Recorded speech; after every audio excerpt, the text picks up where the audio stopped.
నమస్తే welcome to YoYo TV. Tollywood లో star హీరోలు పాన్ ఇండియా సినిమాల వెంట పడుతోంది. చిన్న హీరోలు మాత్రం మంచి కథలను ఎంచుకుంటూ మినిమం గ్యారంటీ అనే ట్యాగ్ ని సొంతం చేసుకున్నారు.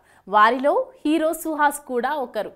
ఈ యంగ్ హీరో ఓకే చేశాడు అంటే ఆ కథ పక్కా బ్లాక్ బస్టర్ అని ప్రేక్షకులు కూడా ఫిక్స్ అయిపోతారు.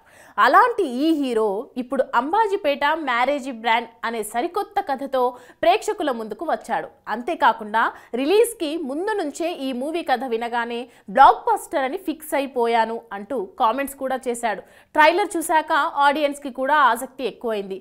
మరి అంత హైప్ క్రియేట్ చేసిన ఈ సినిమా ఇవాళే ప్రేక్షకుల ముందుకు వచ్చింది. మరి సినిమా ఎలా ఉంది?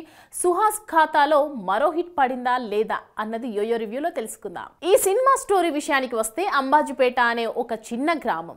అక్కడ మల్లి, పద్మ అక్కా తమ్ముళ్ళు. ఇదే గ్రామంలో కోటీశ్వరుడు వెంకట్ ఊరిలో అందరికీ అప్పులు ఇచ్చి అందరినీ తన కంట్రోల్లో పెట్టుకుంటూ ఉంటాడు. అంబాజీపేట మ్యారేజ్ బ్యాండ్లో పనిచేసే మల్లి, వెంకట్ చెల్లెలు లక్ష్మి ప్రేమలో పడతారు. వీరి ప్రేమ ఒకవైపు సాగుతుండగానే వెంకట్ పద్మ మధ్య కోల్డ్ వార్ నడుస్తూ ఉంటుంది. అయితే ఒకరోజు వెంకట్ తన చెల్లెలు మల్లితో ప్రేమలో ఉందని తెలుసుకొని పగతో రగిలిపోతాడు.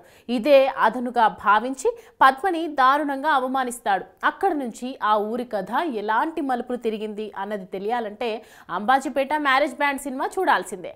అంబాజీపేట మ్యారేజ్ బ్యాండ్ సినిమా విశ్లేషణ విషయానికి వస్తే ఈ కథ 2007 నేపథ్యంలో సాగుతోంది. అప్పటి పరిస్థితులను సరిగ్గా ఎస్టాబ్లిష్ చేస్తూ దర్శకుడు నెరేషన్ స్టార్ట్ చేసిన విధానం బాగుంది. ఇక క్యారెక్టర్స్ ఎస్టాబ్లిష్మెంట్ కోసం, స్టోరీ ప్రోగ్రెస్ కోసం కాస్త సమయం తీసుకున్న లవ్ ట్రాక్ అద్భుతంగా పండటం పెద్ద ప్లస్ పాయింట్ అయింది. అయితే ప్రీ ఇంటర్వెల్ నుండి ఇంటర్వెల్ బ్యాంగ్ వరకు దర్శకుడు కథని నడిపించిన తీరు అంబాజీపేట మ్యారేజ్ బ్యాండ్ స్థాయిని అమాంతం పెంచేసింది. మొత్తం ఫస్ట్ హాఫ్ అంతా ఒక ఎత్తు ఇంటర్వెల్, బ్యాంగ్ మాత్రమే ఒక ఎత్తు అన్న మూడ్లోకి ఆడియన్స్ వెళ్ళిపోవడం గ్యారంటీ.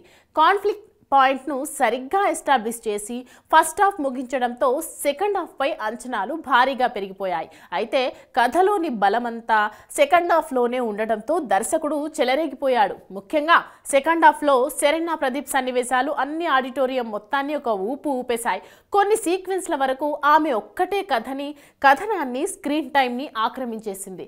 ఇదే సినిమాకి బిగ్గెస్ట్ అసెట్ అయ్యింది. ఇక క్లైమాక్స్లో కావలసినంత ఎమోషన్ క్యారీ అయినా, పెద్ద యాక్షన్ బ్లాక్ పెట్టుకునే అవకాశం ఉన్నా దర్శకుడు ఆ ఛాయిస్ తీసుకోకుండా ఒక కొత్త టచ్తో సినిమాని ముగించడం అద్భుతంగా అనిపించింది. ఓవరాల్గా ఓ మంచి సినిమాని అందించడంలో టీం సూపర్ సక్సెస్ అయింది. ఈ సినిమాకి మ్యూజిక్ పెద్ద బలం అని చెప్పాలి. ముఖ్యంగా సీన్ మూడ్ చెడిపోకుండా ఇచ్చిన బ్యాక్గ్రౌండ్ స్కోర్ బాగా ప్లస్ పాయింట్ అయింది. ఇక కెమెరా, ఆర్ట్ వర్క్ ఆకట్టుకున్నాయి. నిర్మాణ విలువల్లో ఎలాంటి రిమార్క్ అయితే లేదు.